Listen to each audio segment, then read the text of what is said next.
I knew a tall young man named René de Bournval. He was a nice man, but he was often sad and didn't seem to like many things. He didn't trust people easily, and he could quickly point out how fake society was. He would often say, "There are no truly good men, or at least they only seem good when you compare them to people worse than them." René had 2 brothers, but he never saw them. They were the Messrs de Courcelles. I thought they must have had a different father because they had a different last name. I had heard that their family had a strange story, but I didn't know the details.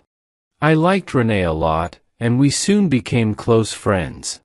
One evening, when I was having dinner with him, I asked him by accident, "Are you the son of the first or second marriage?" René became pale, then turned red, and didn't speak for a few moments. He looked embarrassed. Then he smiled in his sad and gentle way, which was normal for him, and said, "My dear friend, if you are not too tired, I can tell you some very strange things about my life. I know you are a smart person, so I am not worried that our friendship will change because of what I say. And if it does change, then maybe we shouldn't be friends anymore." My mother, Madame de Courcelles, was a small, shy woman. Her husband married her because of her money, and her whole life was very hard. She was loving, shy, and sensitive, but her husband, the man who was supposed to be my father, was very unkind to her. He was a rough man, a country gentleman. 1 month after they got married, he started living a bad life, spending time with other women who were the wives and daughters of the people who worked for him. He still had 3 children with my mother, including me. My mother didn't say anything and lived in that loud house like a little mouse. She was quiet, nervous, and always looked scared. Her eyes were always moving, like she was afraid of everything. But she was very pretty, with pale blonde hair, though her hair seemed to lose its color because she was always so scared. One of my father's friends, Monsieur de Bournval, often visited our house. He was a widowed man, someone people were afraid of. He was both kind and strong and could make tough decisions. He had a black mustache and was tall and thin. I look a lot like him. He was a smart man and read many books, which made him different from others. He was a friend of a famous writer named Rousseau, and he learned many ideas about how people should live differently, without old rules or unfair laws. It seems that he loved my mother, and my mother loved him. But they kept it a secret, and no one knew about it. My poor mother, who was always sad and alone, must have loved him very much. She listened to his ideas and believed in free love and independent thinking. But she was too shy to say these things out loud, so she kept all her feelings inside. My 2 brothers were not kind to my mother, just like their father. They never hugged her or showed her any love. They were used to seeing her treated as if she didn't matter, so they treated her like a servant. I was the only one of her sons who truly loved her, and she loved me back. When she died, I was 17 years old. I need to explain something so you can understand what happened next. My mother and father had gone to court, and my mother won. She was given most of the property, and because of the clever work of a lawyer who helped her, she was allowed to write a will and leave her things to whoever she wanted. We were told that my mother had left a will at the lawyer's office, and we were asked to be there when it was read. I remember it like it happened yesterday. It was a very serious moment, full of drama and surprise. It felt like my mother, even after she had died, was fighting back against the way she had been treated. From her grave, she was asking for freedom after a life of being oppressed and hurt by us. The man who thought he was my father, a big, red-faced man who looked like a butcher, and my brothers, two strong young men aged 20 and 22, sat quietly in their chairs. Monsieur de Bournval, who had also been invited, came in and stood behind me. He looked very pale and was biting his mustache, which had started to turn gray. He seemed to know what was going to happen. The lawyer locked the door and then opened the envelope in front of us. It was sealed with red wax, and he didn't know what was inside until he opened it. Then, he started to read my mother's will.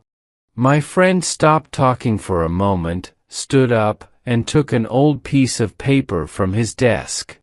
He unfolded it, kissed it, and then continued, "This is my mother's will. I, and Catherine Genevieve Mathilde de Croixluce, the legal wife of Leopold Joseph Gontran de Courcelles, being of sound mind and body, wish to say my final words. First, I ask God and my dear son René to forgive me for what I am about to do. I believe that my son's heart is big enough to understand me and to forgive me. I have suffered all my life. I was married because of money, and then I was ignored, misunderstood, hurt, and lied to by my husband. I forgive him, but I owe him nothing.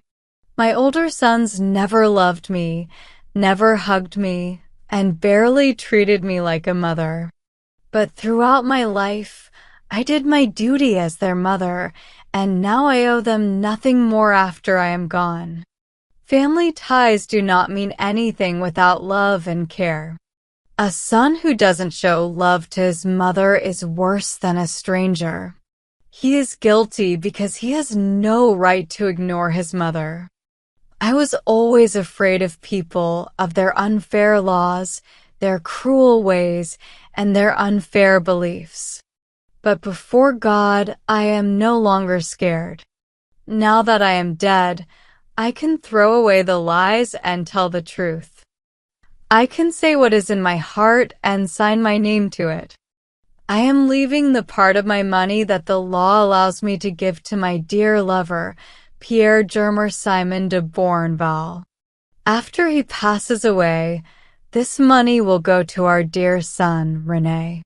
This gift is written down more clearly in a legal paper made by a lawyer. And I say this in front of God, who hears me. I would have cursed life and my own existence if I had not found the deep, loving, and faithful affection of my lover.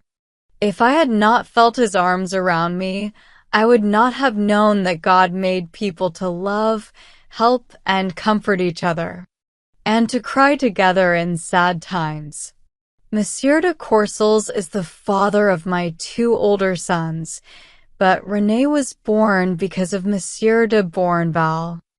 I pray to God, who controls all things, that father and son will rise above the rules of society, love each other until they die, and love me too, even in my grave. These are my final thoughts and my last wish. Mathilde de Croixluce. Monsieur de Courcelles stood up and shouted, "This is the will of a crazy woman." Then Monsieur de Bournval stepped forward and spoke in a loud, clear voice. He said, "I, Simon de Bournval, promise that everything written here is the truth. I have letters to prove it." When he said this, Monsieur de Courcelles moved towards him, and I thought they were about to fight. They both stood there, tall, one big and the other thin, both shaking. My mother's husband mumbled, "You are a worthless man." And the other replied in a firm, strong voice, "We will settle this later, monsieur.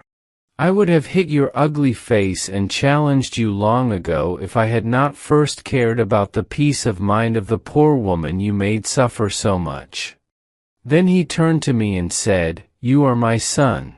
Will you come with me? I cannot force you, but I will take you if you want to come." I shook his hand without saying a word, and we left together. I felt like I was losing my mind. 2 days later, Monsieur de Bournval killed Monsieur de Courcelles in a duel. My brothers stayed quiet to avoid a big scandal. I offered them half of the fortune my mother left me, and they accepted it. I took my real father's name, giving up the one the law gave me, because it was not truly mine. Monsieur de Bournval died 3 years later, and I still feel great sadness. He got up from his chair, walked around the room, and then stopped in front of me. He said, "I think my mother's will was one of the most beautiful, honest, and brave things a woman could ever do. Don't you agree?" I reached out my hands to him and said, "I definitely agree, my friend."